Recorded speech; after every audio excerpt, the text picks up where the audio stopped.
Hello दोस्तों, good morning, जोहार। कैसे हैं आप सब? इससे पहले अभी तक आपने B2B news Jharkhand news channel को सब्सक्राइब और लाइक नहीं किया है तो लाइक कर दीजिए। तो चलिए बात करते हैं, आज के तमाम छोटी बड़ी खबरों पर नजर डालते हैं। गिरिडीह जिले में मनिया सम्मान योजना को लेकर गड़बड़ियां लगातार सामने आ रही हैं। पहले एक ही बैंक खाते में 2 लाभुकों की राशि जाने का मामला सामने आया था, जिसकी जांच अभी चल ही रही है कि अब एक ही खाते में 4 लाभुकों की राशि भेजे जाने का नया मामला सामने आया है। यह गड़बड़ी एक कॉमन सर्विस सेंटर CSC संचालक ने की है।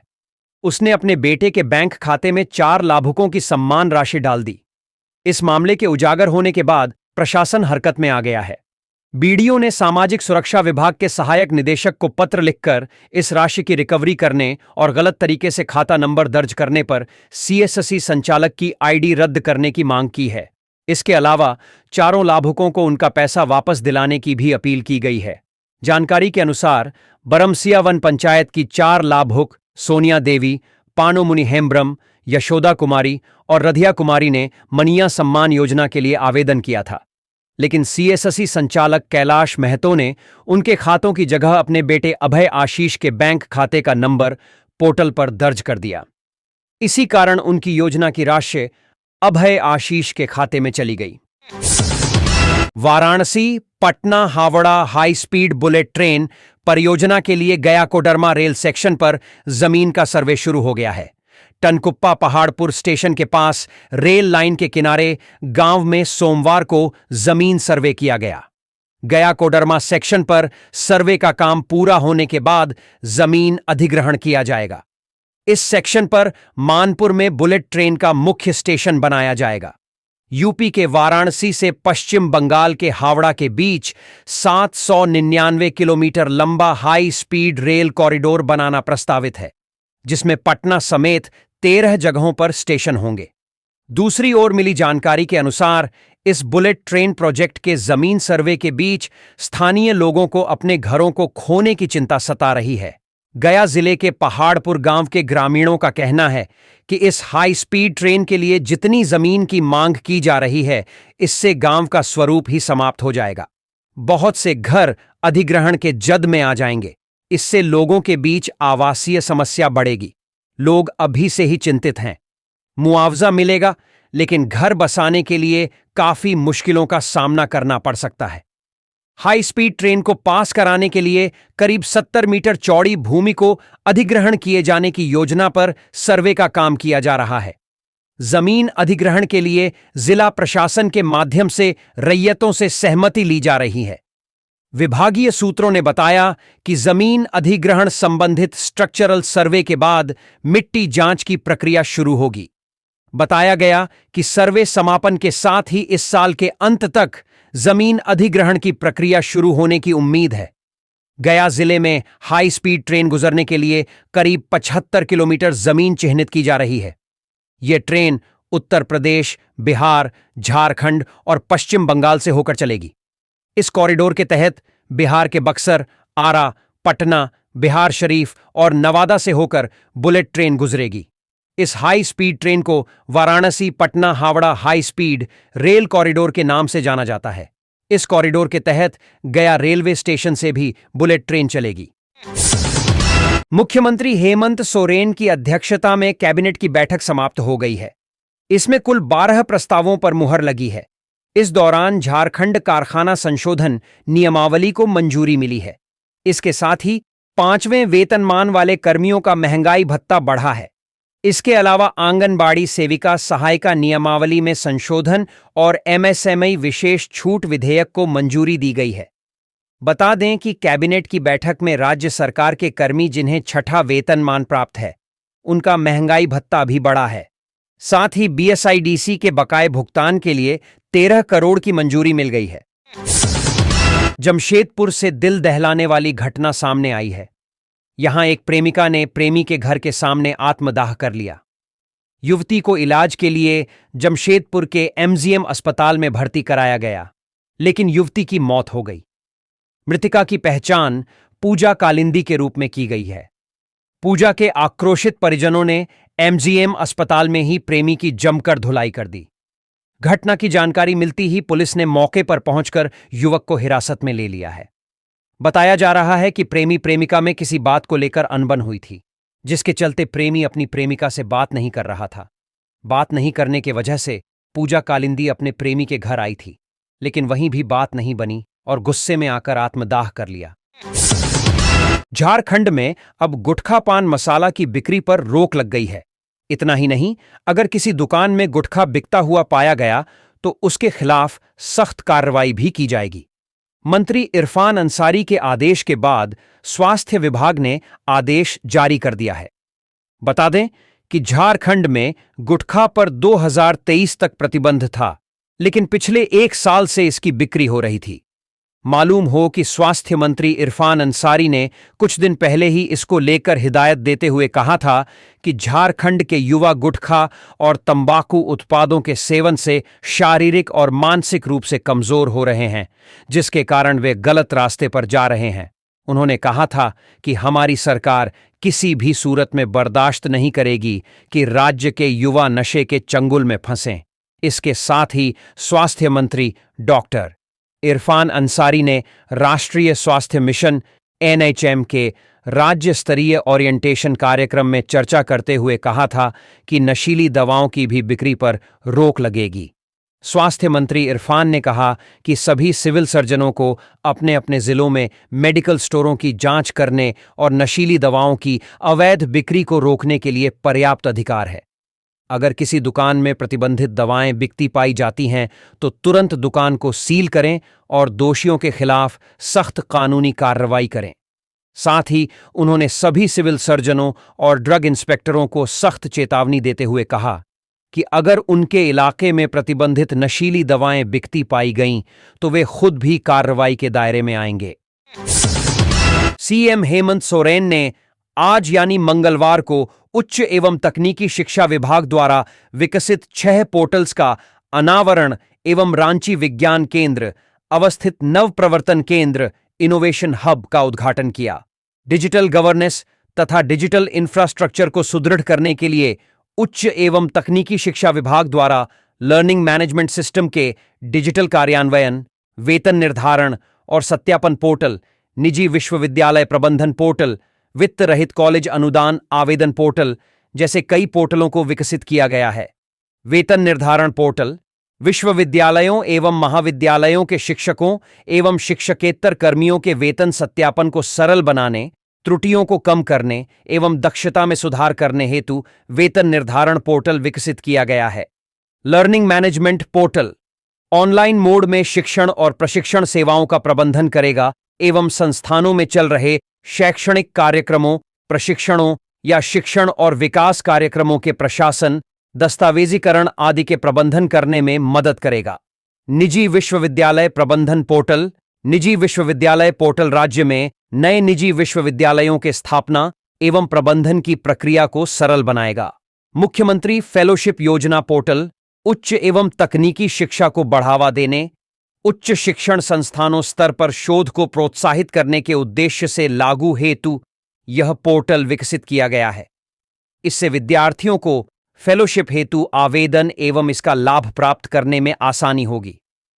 अप्रेंटिस प्रबंधन पोर्टल राज्य के विभिन्न विश्वविद्यालयों, महाविद्यालयों तथा विभागांतर्गत अन्य संस्थानों में अप्रेंटिस प्रशिक्षुओं का चयन करते हुए उन्हें प्रशिक्षित किया जाना है।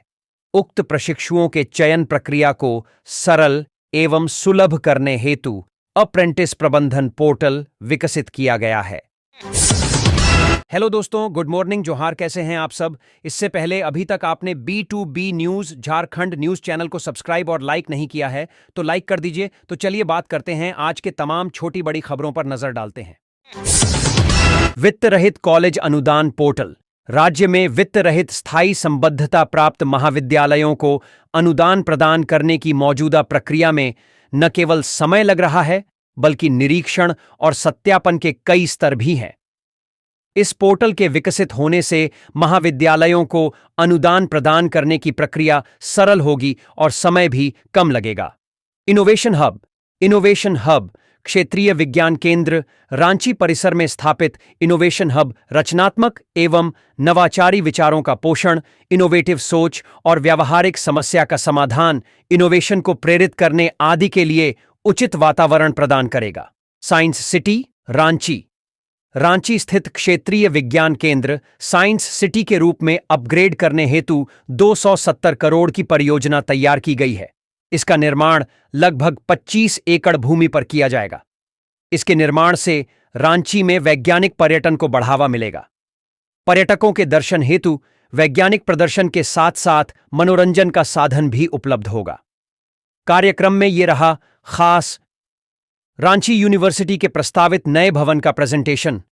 रांची विश्वविद्यालय का नया भवन कुल ₹1,100 करोड़ की लागत से रांची जिला के चेडी में अवस्थित 87 एकड़ भूमि पर स्टेट ऑफ द आर्ट के रूप में रांची विश्वविद्यालय रांची के नए परिसर का निर्माण किया जा रहा है। इस नए परिसर में राज्य के 30,000 छात्र छात्राओं को विश्व स्तरीय सुविधा के साथ शिक्षा उपलब्ध कराया जाएगा। रामगढ़ से एक बड़ी खबर सामने आ रही है। यहां महाकुंभ से स्नान कर वापस घर लौटते समय एक कार जिले के मांडू थाना क्षेत्र के सेमरा जंगल के पास NH 33 पर दुर्घटनाग्रस्त हो गई। बताया जा रहा है कि श्रद्धालुओं से भरी कार पश्चिम बंगाल के झालदा जा रही थी, लेकिन रास्ते में ही हादसे का शिकार हो गई। इस हादसे में 2 महिला श्रद्धालुओं की मौत हो गई, वहीं 4 लोग गंभीर रूप से घायल हो गए। हादसा मंगलवार 18 फरवरी दोपहर करीब 3 बजे हुई। इस दुर्घटना में कार बुरी तरह क्षतिग्रस्त हो गई है। मिली जानकारी के अनुसार प्रयागराज से संगम में स्नान कार्य वापस लौटते वक्त श्रद्धालुओं से भरी कार WB 56T 7408 हादसे का शिकार हो गई। हादसे के समय कार में सवार लोग महाकुंभ से वापस अपने घर झालदा लौट रहे थे। इसी बीच रास्ते में NH 43 पर पहले से खड़े ट्रक को कार ने पीछे से टक्कर मार दी, जिससे हादसा हुआ। 2 महिलाओं की गई जान। बताया जा रहा है कि हादसे इतना भयावह था कि घटनास्थल पर ही 2 महिला श्रद्धालुओं ने दम तोड़ दिया, जबकि कार सवार अन्य 4 लोग घायल हो गए। सभी घायलों को इलाज के लिए सदर अस्पताल रामगढ़ भेजा गया है। फिलहाल पुलिस दुर्घटनाग्रस्त वाहन को जब्त कर थाना ले आई है। मृतकों में शामिल एक महिला की पहचान बिंदु महतो के रूप में की गई है, जबकि दूसरी महिला की पहचान अभी तक नहीं हो पाई है। पुलिस इस मामले की जांच में जुटी हुई है। कानपुर के उर्सला कैंपस में दिल दहला देने वाली घटना सामने आई है। घरेलू कलह से तंग आकर एक महिला ने पहले अपने मासूम बेटे की हत्या कर दी, फिर खुद फांसी लगा ली। घटना की सूचना मिलते ही पुलिस मौके पर पहुंची और जांच शुरू कर दी। कल्याणपुर आवास विकास बगिया निवासी राजू वाल्मीकि के बेटे सुमित की शादी 3 साल पहले लाल बंगला निवासी स्नेहा से हुई थी। सुमित लैब टेक्नीशियन है और अपने परिवार के साथ उर्सला कैंपल में रहता था। बताया जा रहा है कि स्नेहा और सुमित के बीच काफी समय से विवाद चल रहा था। सोमवार की शाम जब सुमित काम पर था और उसकी दादी घर से बाहर गई थीं, उसी दौरान यह घटना हुई। जब दादी वापस लौटीं और दरवाजा खोला तो स्नेहा फांसी से झूल रही थी, जबकि बेटा सम्राट बेड पर अचेत पड़ा था। सुमित तुरंत बेटे को अस्पताल लेकर गया, लेकिन डॉक्टरों ने उसे मृत घोषित कर दिया। घटना की सूचना मिलते ही स्नेहा के पिता श्याम वाल्मीकि अस्पताल पहुंचे और बेटी को प्रताड़ित करने का आरोप लगाया। उन्होंने बताया कि स्नेहा ने 3 दिन पहले फोन कर मायके बुलाने की गुहार लगाई थी, लेकिन वह उसे नहीं ला सके। उन्होंने आरोप लगाया कि कार की मांग को लेकर बेटी को परेशान किया जाता था, जिससे तंग आकर उसने यह कदम उठा लिया। वहीं पड़ोसियों के मुताबिक 10 दिन पहले सुमित और स्नेहा के बीच झगड़ी हुआ था, जो मारपीट तक पहुंच गया था। इससे पहले भी दोनों के बीच तनाव बना रहता था। धनबाद में दर्दनाक सड़क हादसा हुआ है। मंगलवार को प्रयागराज से महाकुंभ स्नान कर लौट रहे श्रद्धालुओं से भरी बस गोविंदपुर के तेतुलिया में दुर्घटनाग्रस्त हो गई। इस घटना में पश्चिम बंगाल के हल्दिया के रहने वाले 1 दर्जन लोग बुरी तरह से घायल हो गए। स्थानीय लोगों की मदद से सभी को धनबाद के SNMMCH अस्पताल में भर्ती कराया गया, जहां पर सभी का इलाज चल रहा है। बस चालक ने खड़ी ट्रक को मारी टक्कर। जानकारी के मुताबिक पश्चिम बंगाल के मेदिनीनगर हल्दिया के रहने वाले लोग एक टूरिस्ट बस से प्रयागराज संगम स्नान करने गए थे। वापसी के दौरान गोविंदपुर के तेतुलिया में बस चालक ने एक खड़ी ट्रक को पीछे से टक्कर मार दी, जिससे बस में बैठे 1 दर्जन से ज्यादा लोग घायल हो गए। श्रद्धालुओं ने बताया कि ड्राइवर को आंख लगने के कारण यह हादसा हुआ। बस में करीब 68 लोग सवार थे। घायलों में हरिपद सामंतो, बिनय चक्रवर्ती, स्वप्न कुमार, सुदीप्तो जना, पुष्पा रानी, पल्लव जना, कार्तिक चंद्र मिश्रा, स्मॉल चंद्र सामंतो, कार्तिक भूमि, जानकी मिश्रा, निमाई चक्रवर्ती, छविलाल मैथी है। इसके अलावा भी कई लोगों को हल्की चोट आई है। इन सभी को प्राथमिक उपचार के बाद छोड़ दिया गया। लातेहार नेत्रहाट थाना क्षेत्र में एक मासूम बच्चे की हत्या करने वाले दरिंदे को पुलिस ने गिरफ्तार कर लिया है। आरोपी वर्तमान में झारखंड पुलिस विभाग में कार्यरत है। फिलहाल पुलिस पूरे मामले की छानबीन कर रही है। एसपी कुमार गौरव ने बताया कि पुलिस सभी पहलू को ध्यान में रखकर मामले की छानबीन की जा रही है। पुलिसकर्मी हुआ गिरफ्तार। घटना के बाद लातेहार एसपी कुमार गौरव के निर्देश पर पुलिस टीम ने पूरे मामले की छानबीन शुरू की थी। छानबीन के दौरान पुलिस को यह पता चला कि पूर्व में जंगल वॉरफेयर स्कूल नेत्रहाट में प्रशिक्षण के लिए आए पुलिसकर्मी का कुछ दिन पहले मासूम के पिता के साथ किसी बात को लेकर विवाद हुआ था। इस दौरान आरोपी ने बच्चे के पिता को धमकी दी थी कि इसका गंभीर परिणाम भुगतना पड़ेगा। हालांकि बाद में उसे जंगल वॉरफेयर स्कूल से वापस बोकारो भेज दिया गया था। छानबीन में पुलिस को यह भी पता चला कि आरोपी रविवार की रात को बाइक से नेत्रहाट आया था। इस शक के आधार पर पुलिस टीम ने आरोपी को बोकारो से गिरफ्तार कर लिया। संभावना जताई जा रही है कि आरोपी ने ही बच्चे को घर से उठाकर ले गया और उसकी बेरहमी से हत्या कर दी। कई साथियों की मान्यता है कि पेसा नियमावली में राज्य को पेसा 1996 के 4 के प्रावधानों के अनुरूप छठी अनुसूची के पैटर्न के अभिशासन की दिशा में पहल करनी चाहिए। इसके बिना पेसा के 4 से लेकर एन तक के प्रावधानों से अनुसूचित क्षेत्र में ग्राम सभा आधारित पारंपरिक स्वशासन की व्यवस्था का कोई मतलब नहीं है। संविधान की छठी अनुसूची के तहत कुछ राज्यों के भीतर जनजातीय लोगों के अधिकारों की रक्षा के प्रावधान हैं। अभी इस अनुसूची में असम, मेघालय, त्रिपुरा और मिजोरम के इलाके आते हैं। इसमें विधायी एवं न्यायिक शक्तियों के साथ स्वायत्त जिला परिषदों और स्वायत्त क्षेत्रीय परिषदों के गठन के प्रावधान शामिल हैं। ध्यान रहे, 5वीं अनुसूचित क्षेत्र में गांव समुदायों और उनकी परंपराओं को कानूनी अधिकार दिए गए हैं। यहां ग्राम सभा सर्वोपरि है, जबकि छठी अनुसूची में जिला के स्तर पर चुने हुए जनप्रतिनिधियों से बनी स्वायत्त जिला परिषद सर्वोपरि है। 5वीं अनुसूची की तरह जनजातीय परामर्शदात्री परिषद की अवधारणा छठी अनुसूची वाले राज्यों में नहीं है। जनजातीय परामर्शदात्री परिषद को 5वीं अनुसूचित क्षेत्र के मामलों में विधायी शक्ति है। संविधान के भाग 9 के अपवाद और संशोधन। संविधान के भाग 9 में किसी बात के होते हुए भी किसी राज्य का विधानमंडल उस भाग के अंतर्गत कोई ऐसा कानून नहीं बनाएगा जो निम्नलिखित विशेषताओं में से किसी के साथ असंगत हो, अर्थात धारा 4 राज्य विधानमंडल अनुसूचित क्षेत्रों में जिला स्तर पर पंचायतों में प्रशासनिक व्यवस्था तैयार करते समय संविधान की छठी अनुसूची के पैटर्न का पालन करने का प्रयास करेगा। भारतीय संविधान की छठी अनुसूची असम, मेघालय, त्रिपुरा और मिजोरम में गठित 10 स्वायत्त जिला परिषदें हैं, जो भारत के पूर्वोत्तर में आदिवासी क्षेत्रों को एक हद तक स्वायत्तता और स्वशासन प्रदान करता है।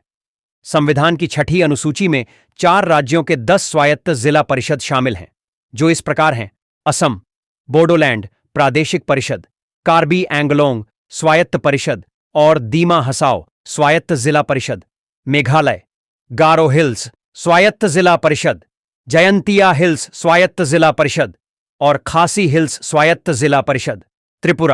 त्रिपुरा जनजातीय क्षेत्र स्वायत्त जिला परिषद। मिजोरम, चकमा स्वायत्त जिला परिषद, लाई स्वायत्त जिला परिषद, मारा स्वायत्त जिला परिषद।